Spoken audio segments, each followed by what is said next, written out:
Assalamualaikum warahmatullahi wabarakatuh. My name is Esti Eviana. I would like to tell you about my extended family. One, father family. My father family has four in tiga anak, West Pasang. He is the eldest of four siblings.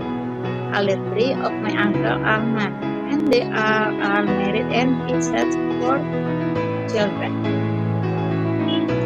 Two, mother family. My mother was born in Tameng, Ampalo. She is the second of four siblings. Her eldest brother passed away, gave birth to and had 5 children. My mother has 2 young sisters, whose husband also passed away 3 years ago. Each of them has 3 children. My family. My parents got married in 1990 and have 3 children. I am the eldest. I have 1 young brother and 1 young sister. We also have 2 half brothers from my brother's previous marriage before he married my mother. This about my family.